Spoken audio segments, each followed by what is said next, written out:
বড়দিন বা ক্রিসমাসের সময় আমরা এরকম ফ্রুট কেক বা প্লাম কেক খেয়ে থাকি। তো বাইরে বা দোকানে থেকে কেক কিনতে হলে অনেকটাই খরচ পড়ে যায়, কিন্তু তার হাফেরও কম দামে একদম দোকানের মতো বাড়িতেই গ্যাসের চুলায় বানিয়ে নিতে পারবেন ফ্রুট কেক বা প্লাম কেক। তো একটি পাত্রে আমি কিছুটা ড্রাই ফ্রুট বলতে এখানে মোরব্বা নিয়ে নিয়েছি, আর এখানে নিয়ে নিয়েছি কিশমিশ। একটা অরেঞ্জের থেকে জুস বের করে আমি ওর মধ্যে ভিজতে রেখে দিলাম প্রায় আধ ঘন্টা মতো। এবার আমি কিছুটা ড্রাই ফ্রুট চপ করে নেব। খুব মিহি চপ করব না, একটু বড় বড় করে চপ করে নিয়ে নেব। দিয়ে দিলাম কাজু আর আমন্ড। এটা আমি একটু চপ করে রেখে নিচ্ছি সাইডে।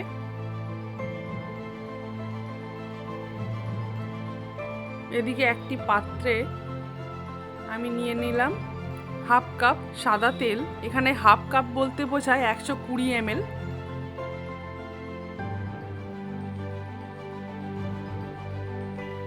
এখানে নিয়ে নেব 1 কাপ চিনির গুঁড়ো।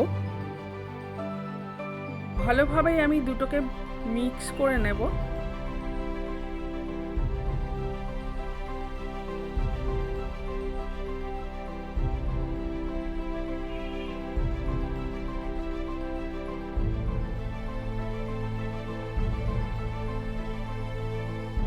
খুব ভালোভাবে নাড়াচাড়া করে মিশিয়ে নিতে হবে, যাতে চিনির একটুকু দানা পর্যন্ত না থাকে।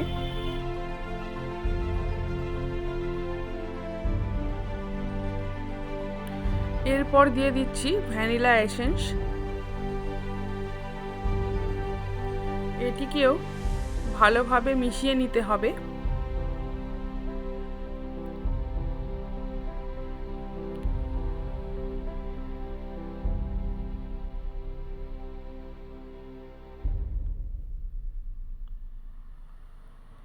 আমি এর মধ্যে অ্যাড করছি 1 কাপ মতো ময়দা। দিয়ে দেব পাউডার মিল্ক হাফ কাপ মতো।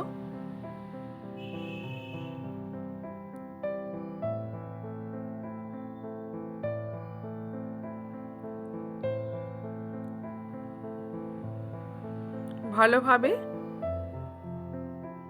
এটিকে আমি মিশিয়ে নেব। এবার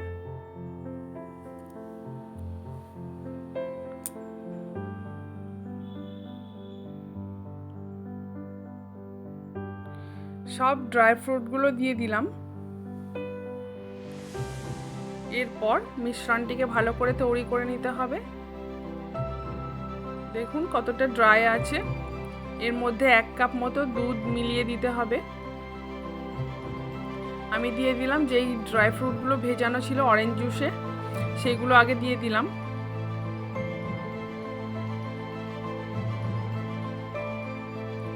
একদম পুরো ভালোভাবে মিক্স করে নিচ্ছি। দেখুন একটি স্প্যাচুলার মাধ্যমে।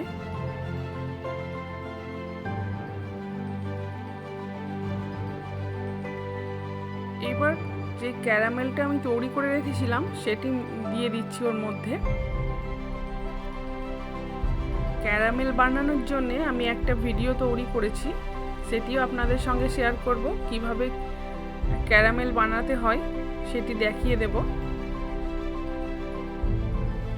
দেখুন এটা আমি ভালোভাবে পুরো মিশিয়ে নিচ্ছি।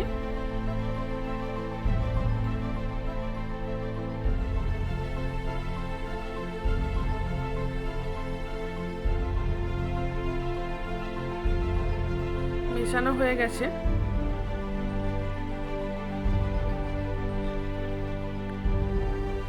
পুরোটা তার মধ্যে ভালোভাবে নিয়ে নেব। এবার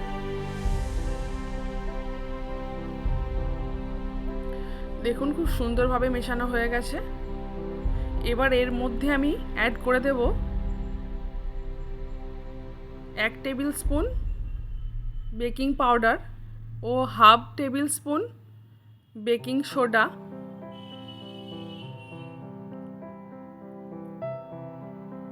ও 2 টেবিল স্পুন ভিনিগার দিয়ে ভালোভাবে মিক্স করে নিতে হবে।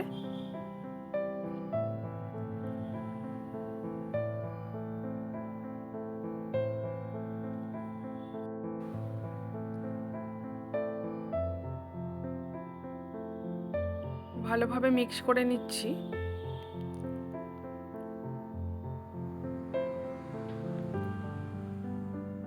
খুব সুন্দরভাবে স্প্যাচুলার মাধ্যমে আমি ভালোভাবে মিক্স করে নেব। আর এটি মনে রাখবেন, প্রথমে দিলে চলবে না। এটি যখন আমি গ্যাসের চুলায় বসাবো তার কিছুক্ষণ আগে 2 থেকে 3 মিনিট আগে আমি দিয়ে দেব ভিনেগার আর বেকিং পাউডার, বেকিং সোডা। দেখুন খুব সুন্দরভাবে মেশানো হয়ে গেছে।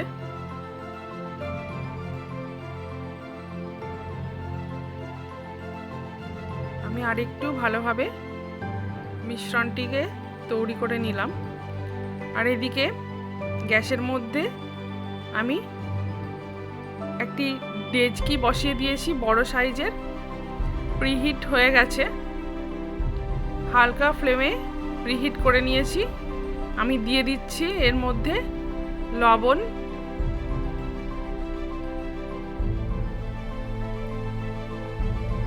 একটি স্ট্যান্ড বসিয়ে নেব।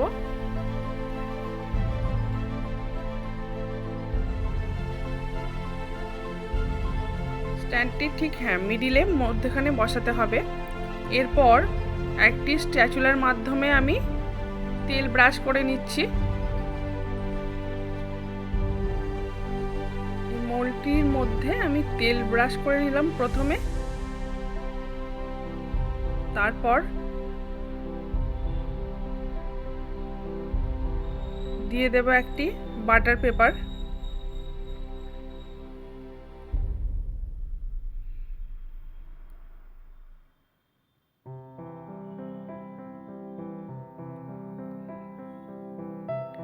আমি হাতেই ঘরে এটা গোল করে কেটে নিলাম, দিয়ে বসিয়ে দিচ্ছি। এর ওপরেও আরেকবার আমাকে অয়েল ব্রাশ করতে হবে।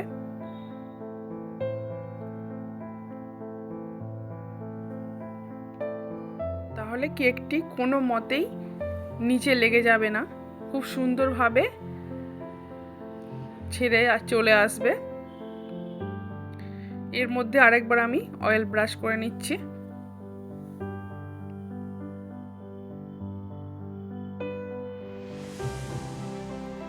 এবার মিশ্রণটি আমি ওর মধ্যে দিয়ে দিচ্ছি। ভালোভাবে মিশ্রণটি আমি মৌলের মধ্যে দিয়ে দিলাম। একটুখানি ঝাঁকিয়ে নিতে হবে যাতে কোনো বাবলস থাকলে ভেতরে বাবলসের মাধ্যমে ভেতরের যা থাকবে আমি একটি সাঁড়াশির মাধ্যমে ধরে মোলটিকে ভালোভাবে রেখে দিলাম। এটিকে আমি 55 মিনিট মতো রেখে দেব। এইবার হয়ে গেছে প্রায় 40 মিনিট। এখন আমি কিছুটা ড্রাই ফ্রুট ওর মধ্যে সাজিয়ে দিচ্ছি। এই জিনিসটা মনে রাখবেন, 40 মিনিট হওয়ার পরেই যেন করা হয়।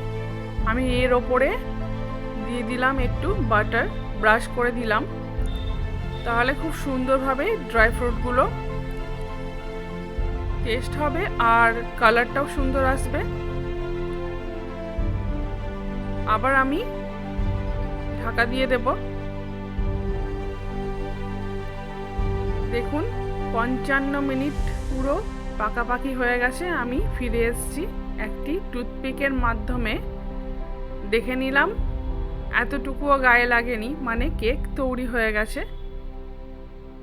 খুব সুন্দরভাবে কেকটি তৈরি হয়েছে। দেখুন খুব ফ্লপি হয়েছে। আমি রেখে দেব, 1 ঘন্টা রেখে দেব, ঠান্ডা হয়ে যাবে। 1 ঘন্টা পর ফিরে এলাম। এবার আপনাদের কেকটিকে একটি পাত্রে পাল্টে নিয়ে দেখাবো। দেখুন সাইডগুলো এমনি খুব সুন্দরভাবে ছেড়ে চলে এসছে, আর কেকটিও কোনো রকমভাবে একটুও পুড়ে যায়নি, একদম পারফেক্ট টাইমিং হয়েছে। দেখুন খুব সুন্দর। এবার আমি বাটার পেপারগুলো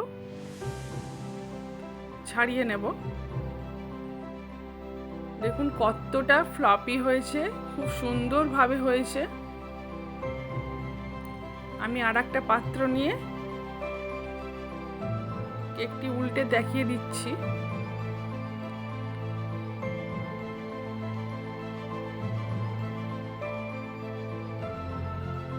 দেখুন খুব সুন্দর তৈরি হয়ে গেছে ফ্রুট প্লাম কেক।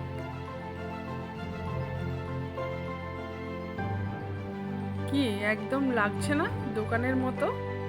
তো বন্ধুরা, রেসিপিটি ভালো লেগে থাকলে অবশ্যই কমেন্টে জানাবেন, আর আমার চ্যানেলটি অবশ্যই আপনারা সাবস্ক্রাইব করবেন নতুন নতুন রেসিপি পেতে।